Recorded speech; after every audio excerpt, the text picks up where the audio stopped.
मला असं वाटतं ना, सगळ्यांचंच प्रेम आहे हास्य जत्रेवर. नाही, सई माझ्यासाठी मैत्रीण आहे, प्युअरली मैत्रीण आहे आणि ॲक्च्युली कॉम्पिटिटर पण आहे ती माझी आणि शी inspire me a lot. Saila आणि मला, आम्हा दोघींना मोठी मोठी कर्ज पण आहेत.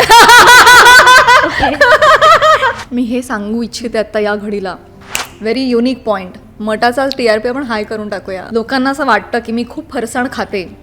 आता प्रत्येक कार्यक्रमाला गेल्यानंतर मला 1-1 किलोचे फरसाणचे असे 10-10 पॅकेट्स मिळतात. वास्तविक मी फरसाण खात नाही, फरसाण सई आणि प्रसाद दादा खातात. माझं टेम्पररी प्रेम येतं खाण्यावर, मग मी बोर होते, मग माझं दुसरं कशावर तरी प्रेम येतं. असं काही सांगू शकते की हां एवढं 15 मिनटं आधी पण मला मिळत नाहीत कधी कधी लिंक्स. चल चल चल पाठ कर, चल चल चल चल 1 मिनिट हां हां हां चला चला ओके ओके हां हे काय होतं काय हां हां ओके ओके चला चला या लेवलला पाठांतर. अच्छा, म्हणजे दिवस नाही मिनिटं म्हणू शकते. मिनटं मिळतात मला फक्त.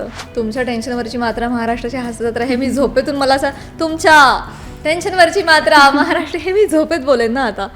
नमस्कार, मी मेधावी घोडके. महाराष्ट्र टाइम्समध्ये तुम्हा सर्वांचं स्वागत आहे. तर आपल्या सगळ्यांनाच हसवण्यासाठी हास्य जत्राचा नवा सीझन पुन्हा एकदा भेटीला येतोय आपल्या प्रेक्षकांना आणि याच निमित्ताने माझ्यासोबत आहे अँकर प्राजक्ता माळी. खूप खूप स्वागत आहे तुझं महाराष्ट्र टाइम्समध्ये आणि खूप सुंदर दिसतेस तू या पिंक ड्रेसमध्ये. खूप धन्यवाद, तू सुद्धा छान दिसतेस. सो सगळ्यात आधी मला हे विचारायचं की 800 एपिसोड आपले झालेले आहे, तर तुझी काय प्रतिक्रिया आहे? कसं वाटलं एवढी सगळी जर्नी पाहताना? पहिल्यांदा मला खूप दडपण होतं, नंतर मग मी कार्यक्रमाचा खूप आनंद घ्यायला लागले आणि मग माझ्यामुळे लोक त्या कार्यक्रमाचा जास्त आनंद घ्यायला लागले. अशी ही जर्नी होती आणि खरोखरीच ना आमच्यासाठी सुद्धा स्ट्रेस बस्टर आहे हास्य जत्रा.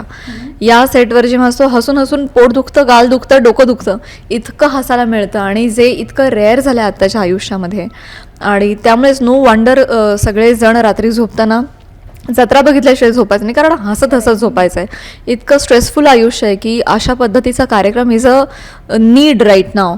आणि इतका सकस आहे हा कार्यक्रम. बिलो द बेल्ट जोक्स नाहीत, विषय इतके सुंदर असतात, रोजच्या आयुष्यातले असतात तरी देखील त्याच्यावर एक मस्त तडका असतो हास्याचा. त्यामुळे सगळ्यांना ते अपिलिंग वाटतं. वैविध्यपूर्ण विषय असतात, कॅरेक्टर्स बदलले जातात, सगळेजण वैविध्यपूर्ण कॅरेक्टर्स करतात, भाषा बदलतात, पेहराव बदलतात, कॉम्बिनेशन्स बदलत राहतात. सचिन मोटे सर, सचिन गोस्वामी सर, त्या दोघांना तर विशेष क्रेडिट आहे, कारण 850 एपिसोड आता होतील. एकही दिवस त्यांनी सुट्टी घेतलेली नाही आहे, एकही दिवस नाही. त्यांचं डेडिकेशन नेक्स्ट लेवलला आहे. ते सुट्टी घेत नाही, त्यामुळे आम्हा कोणाला तोंडच राहत नाही बोलायला की आम्हाला सुट्टी द्या. कोण कसं हलणार? तर त्यांची शोवरची प्रकड इतकी स्ट्रॉंग आहे, इतके ते बसलेत ना त्याच्यावर की मग कोणी हलत नाही. आणि मला असं वाटतं ते पाहिजे एका सक्सेसफुल कार्यक्रमासाठी, अँड दॅट इज हॅपनिंग. आता तू सचिन सरांचं नाव काढलंच आहे, तर मला सांगायला आवडेल की ते बरेच तुझं कौतुक करतात की फार डेडिकेटेड आहे आणि टेलिप्रॉम्प्टर तू यूज नाही करत, वापरत नाही. तर एवढं कसं काय जमतं? एवढं पाठांतर जे जोमाने करतेस ते कसं आहे? म्हणजे ज्यांना अँकर व्हायचं असेल तर त्यांना काय सांगशील? आणि एकंदरीत तुझं सगळंच. मला ॲक्च्युली वाचनाची खूप आवड आहे आणि मराठी भाषेवर माझं खूप प्रेम आहे आणि कलेवर प्रेम आहे. या सगळ्याचा मला बेसिकली खूप फायदा होतो. पुण्याची असल्यामुळे भाषेचे संस्कार आहेत, त्याचाही मला खूप फायदा होतो. आणि याआधी मी 2 अँकरिंग शोज केले होते, तिथे अर्थातच टेलिप्रॉम्प्टर होता, पण ह्यांनी मला डे 1 पासून दिलेलं नाही. त्याच्यामुळे मग मला सवय लागली पाठ करायची आणि मग तर सवय झाली. आता मला टेलिप्रॉम्प्टर दिला तरी कदाचित मी बघणार नाही, इतकी ती सवय झाली. सो सवयीचा पण भाग आहे. पण मी सगळ्यांना हेच सांगू इच्छिते की बेसिक तुमचं वाचन चांगलं पाहिजे. सो ना माझी फोटो मेमरी आहे, मी बघितलेलं माझ्या लक्षात राहतं. सो अशा पद्धतीनं तुम्हाला तुमचे नुकसे कळत जातात, करून वाचून पाठ करून. तर तुम्ही घरी हा एक्सरसाइज करायला पाहिजे नवोदित कलाकारांनी, की एखादा मोठा पॅराग्राफ, एका पान घ्या, ते पाठ करा, ते आरशासमोर म्हणा, ते रेकॉर्ड करा, शूट करा. आणि उत्तम मराठी कथा कादंबऱ्या वाचत राहा. I think to start with this is enough. तर आता पाठांतराचा विषय निघालाच आहे, तर मला जाणून घ्यायला आवडेल की किती दिवसात असं पाठांतर होतं? प्रेक्षकांनाही उत्सुक असेल, असं काही सांगू शकते की हां एवढं कष्ट लागतं किंवा एवढ्या दिवसात सहज होतं असं? आत्ता आमचा EP आला होता दशरथ शिरसट, 15 मिनटं आधी पण मला मिळत नाहीत कधी कधी लिंक्स. चल चल चल पाठ कर, चल चल चल चल 1 मिनिट हां चला चला ओके ओके हां हे काय होतं काय हां ओके ओके चला चला या लेवलला पाठांतर. अच्छा, म्हणजे दिवस नाही मिनिटं म्हणू शकते. मिनटं मिळतात मला फक्त. अरे बाबा. अर्थात याचा आता त्यांनाही सवय झाली, मलाही खूप सवय झाली. 850 एपिसोड झाले. सो तुमच्या टेन्शनवरची मात्रा महाराष्ट्राची हास्यजत्रा हे मी झोपेतून मला असं तुमच्या टेन्शनवरची मात्रा महाराष्ट्र हे मी झोपेत बोलेन ना आता. त्यामुळे आता सवयीचा पण परिणाम आहे आणि काही नॅक्स मी म्हटलं ना हॅक्स तुम्हाला मिळतात over the period of time. So ते मला मिळाल्याच. सो माझं पाठ होतं पटकन. मग कधी अशी चूक झाली का, चुकून काहीतरी वेगळंच म्हणाली घाईघाईत? हो, मंडुळी.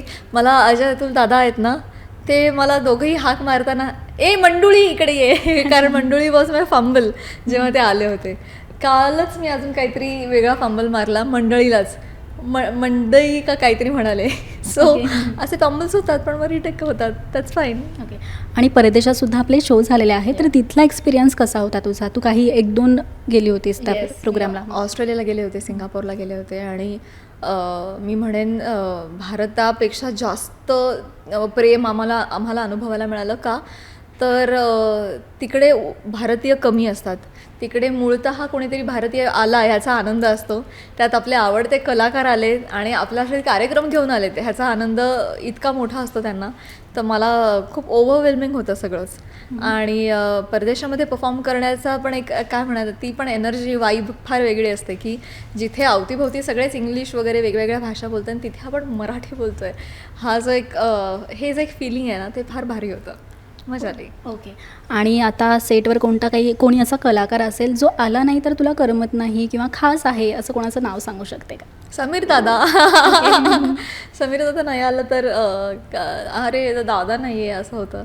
वनिता आला पण मी ती नसेल तर मिस करते, कारण वनिताचं समोर बसलेली असेल ना सोफ्यावर तर ती खूप हसते आणि आम्ही निम्मा वेळ तिला बघून हसत असतो.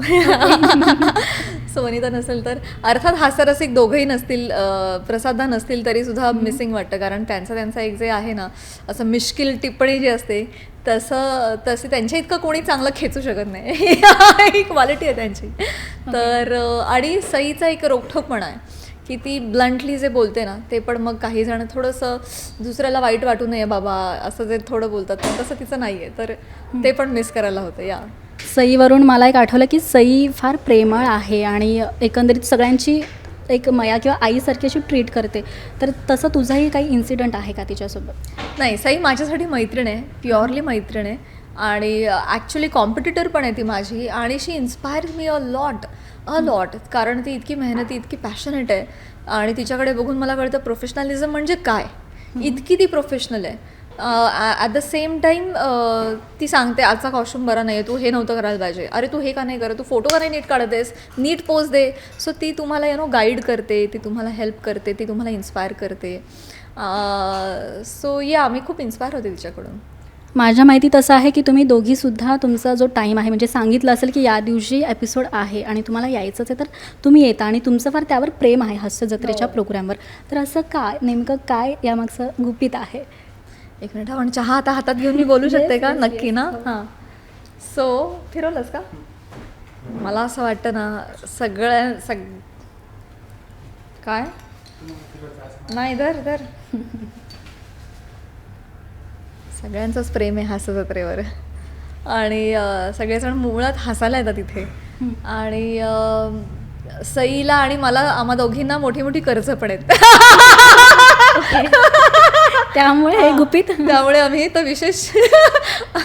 विशेष तडफेनं येतो आणि विशेष तडफेनं काम करतो आणि एकही दिवस मिस करत नाही.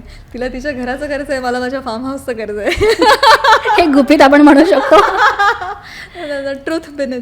सो पण जोक्स अपार्ट, हे खरं कारण आहेच आहे. पण हसायला आवडतं. मी तर हसायला येते. मी तर अँकरिंग वगैरे काय येते तर ठीक आहे, आलोय तर करा काहीतरी, पण मी तर हसायला येते. बरं, एक गमतीजमतीचं सांगू शकतेस काही की जे तू आत्तापर्यंत कोणाला सांगितलं नाही आहे? सेटवर काही अशी गंमत झाली असेल ते कोणालाच सांगितलेलं नसेल, कोणत्याही मीडियाला किंवा कोणालाच? मी हे सांगू इच्छिते आत्ता या घडीला, व्हेरी युनिक पॉईंट. मटाचा TRP आपण हाय करून टाकूया. लोकांना असं वाटतं की मी खूप फरसाण खाते. आता प्रत्येक कार्यक्रमाला गेल्यानंतर मला 1-1 किलोचे फरसाणचे असे 10-10 पॅकेट्स मिळतात. वास्तविक मी फरसाण खात नाही, फरसाण सई आणि प्रसाददादा खातात. ओके. सो जर झाली ना 4ची भुकेची वेळ की ए प्राजक्ता फरसाण आहे का, दे ना, पाठव ना, असं म्हणून मी गेल्या 6 महिन्यात एकदाही फरसाण खाल्लेलं नाही आहे आणि माझे सगळे फरसाणचे पॅकेट त्या दोघांनी संपवलेत. अरे वा. असं आहे ते. तर माझं टेम्पररी प्रेम येतं खाण्यावर, मग मी बोर होते, मग माझं दुसरं कशावर तरी प्रेम येतं खाण्याच्या बाबतीमध्ये तर ते गेलंय कधीच. अच्छा, आता ह्यांचं आहे, डाएटवर आहे. आता ह्यांचं प्रेम आहे फरसाणवर. ओके. आणि अशी कोणती स्किट आहे का जी तुला फार भावली आहे, किंवा एक बोलतो ना आपण पाहताना एक आपल्या मनाला लागते, कुठेतरी एक भावना त्यात असते, तर त्याबद्दल असे खूप आहेत ग, असं एक कुठे सांगू मी, पण खूप सांग, आम्हाला काही प्रॉब्लेम नाही आहे. वेळ खूप आहे.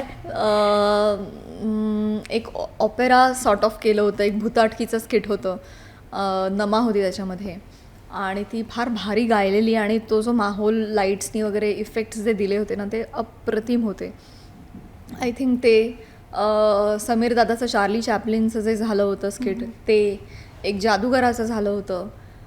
अशी जी आहेत ना काही स्किट्स, ती काहीच्या काय रंगली होती, तर ती लक्षात राहिली आहेत. ओके. आता एक शेवट, मी काही कलाकारांची नावं घेईल, ते तुला इंट्रोड्यूस करायचे खास मटासाठी. Okay. So first of all Sameer. Introduce करायचे, अच्छा, रिॲक्शनचा बादशाह.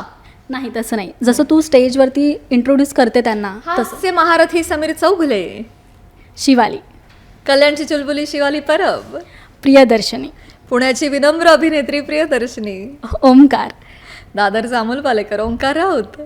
अरुण. आमचा कॉमेडीचा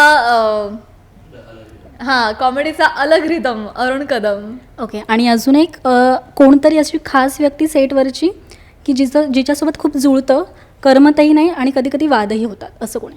नाही, माझे नाही, वाद वाद नाही नाही होत. होत नाही, इथे एवढा वेळच नसतो वाद घालायला. इथे कारण बॅक टू बॅक स्किट चालू असतात, काम चालू असतं. वाद घालण्या एवढा थोडा वेळ तर मिळाला पाहिजे, इथे नाही मिळत. कधीच होत नाही वाद, कधी असं झालंय सेट? नाही नाही नाही नाही अजिबात नाही. एकदम खुलेपणाने सांगते. हां, नाही, सगळे इतके स्पोर्टिंग आहेत ना इकडे. कोणाला कोणी काही चिडवलं तर ते खूप स्पोर्टिंगली घेतात. Okay. So thank you so much, एवढा वेळ दिला आणि खूप छान वाटलं. थँक्यू. प्लेजर. बघायला विसरू नका, सोमवार, मंगळवार आणि बुधवार रात्री 9:30 वाजता तुमच्या टेन्शनवरची मात्र महाराष्ट्राची हास्यजत्रा कॉमेडीची हॅट्रिक फक्त सोनी मराठीवर. थँक्यू. थँक्यू.